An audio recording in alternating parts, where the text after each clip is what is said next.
Hello and welcome to TVC News this hour. President Bola Tinubu in the People's Republic of China for a state visit on the invitation of President Xi Jinping. Nigeria's presidential jet carrying President Tinubu touched down at an airport in Beijing at about 9 a.m. local time. The president's visit to China is expected to include meetings with top selected chief executive officers of 10 major Chinese corporations, with assets worth over $3 trillion across multiple sectors of the economy. During the visit, President Tinubu would also be meeting with President Xi Jinping to sign several memorandums of understanding. The meetings will cover multiple sectors of the economy, including information and communications technology, refining, oil and gas, aluminium production, among others. The special advisor to the President on Media and Publicity, Ajurin Galali, disclosed that the President will conduct site visits to two major Chinese corporations, Wide Technologies, as well as the China Rail and Construction Corporation. He said this engagement is to achieve one of President Tinubu's top agenda items, which is the completion of the Ibadan to Abuja segment of the Lagos-Kano high-speed rail line. Away from that, 5 persons alleged to have diverted 2 trucks loaded with 70 metric tons of fertilizer have been arrested by operatives of the Nigerian Security and Civil Defense Corps in Plateau State.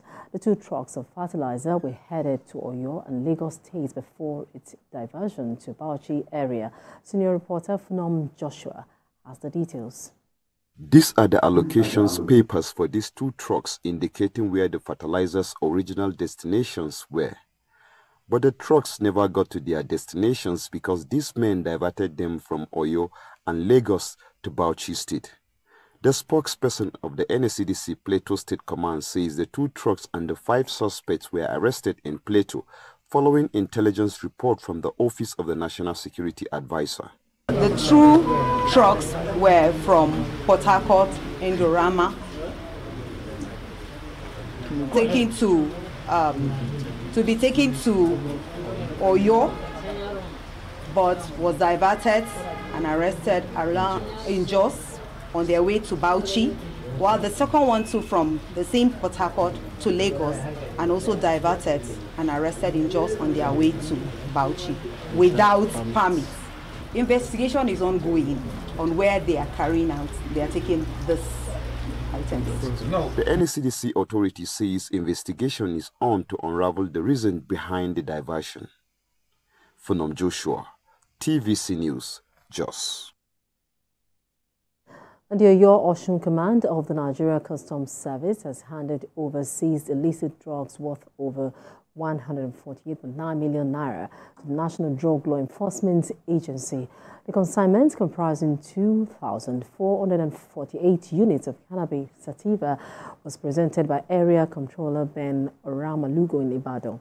The Area Controller expressed concern over the alarming rate of illicit drug consumption among young Nigerians and declared a crackdown on drug smuggling and other illicit activities within its jurisdiction. It said the command also reported significant seizures between June and August this year, valued at about 713 billion naira. And this particular seizure was wonderfully performed by my officers, Oye Bambi. And as you know, drug is a dangerous thing in Nigeria. We make sure that these things continue to happen. The synergy between, we are all working in one agency, we are all working in one faith. This seizure that we made today is a massive one. We appreciate what they did, and it will continue like that. The chairman of the Taraba State Local Government Advisory Committee, Abel Peter, says teachers, health workers, and traditional rulers' salaries will be recommended to be on the first-line chart to Governor Abu Kefas. Mr. Peter spoke in Jalingo during a stakeholders meeting. Senior reporter Olabi Ademise filed in this report. This meeting between the Taraba State Local Government Advisory Committee, Nigerian Union of Local Government Employees, Nigerian Union of Teachers, and health workers is aimed at producing a blueprint for the implementation of local government autonomy in the state. The meeting also identifies grey areas to be addressed for local government autonomy to be successful in Taraba State. But for local government health workers, teachers and others, it is time to table their worries and challenges, especially the delays in the payment of salaries and gratuities. Review of gratitude and pension template. The current template used for calculating gratuity and pension should be reviewed upward. Our fear as teachers is that what happened in the past will not happen again, because we had a situation whereby teachers were not paid for more than a year.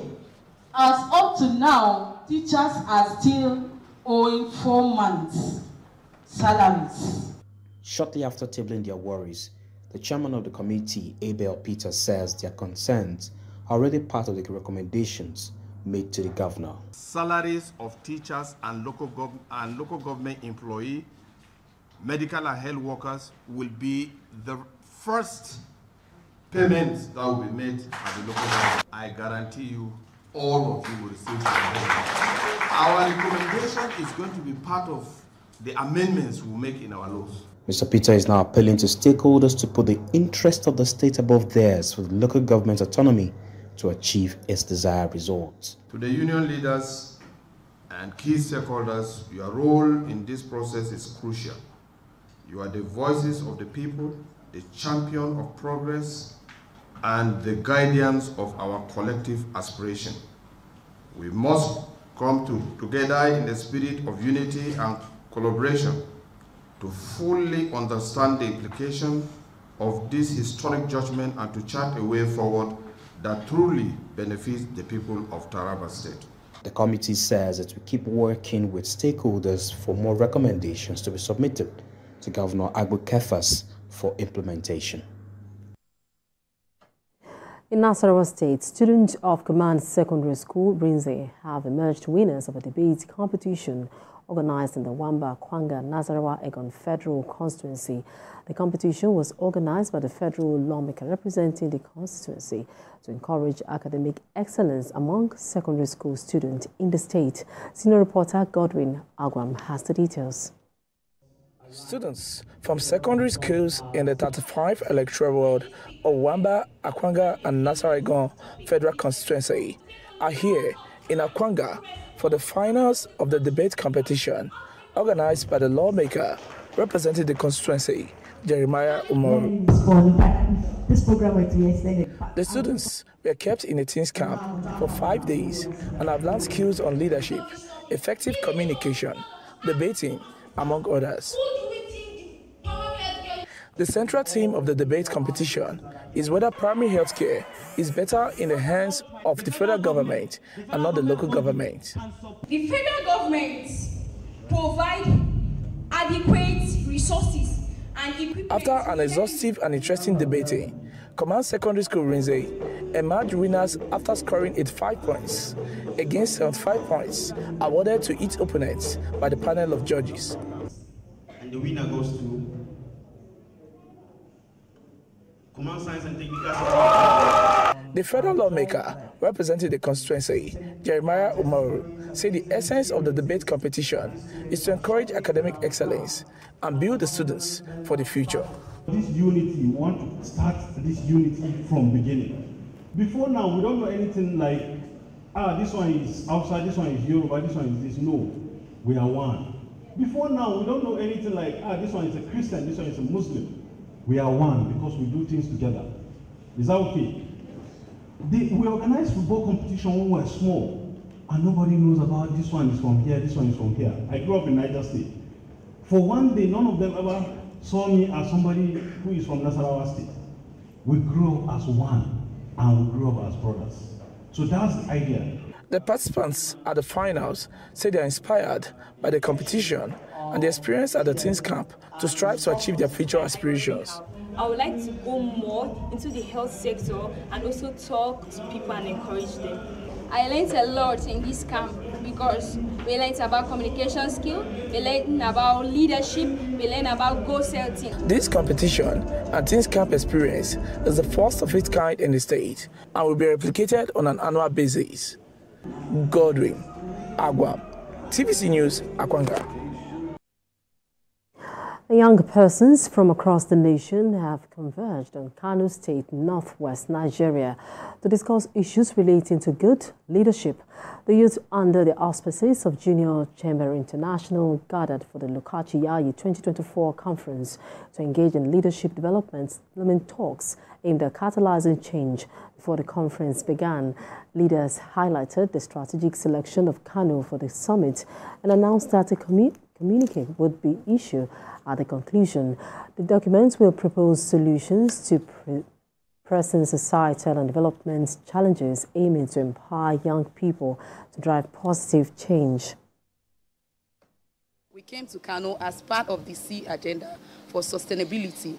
We know we can't take away the growth and development of a nation without young people between the ages of 18 to 40. So no better people, no better individuals to drive this vision for humanity than the young persons between this age. And that is part of the C mandate. So it was a deliberate act for us to bring that conference out of Abuja, because it seems to be one of our comfort zones where we've been having conferences, and decided to come up north because Kano is considered as one of the core north. So we decided to come down here to be able to impact our community, just like the team, just like the team that was carefully selected this year.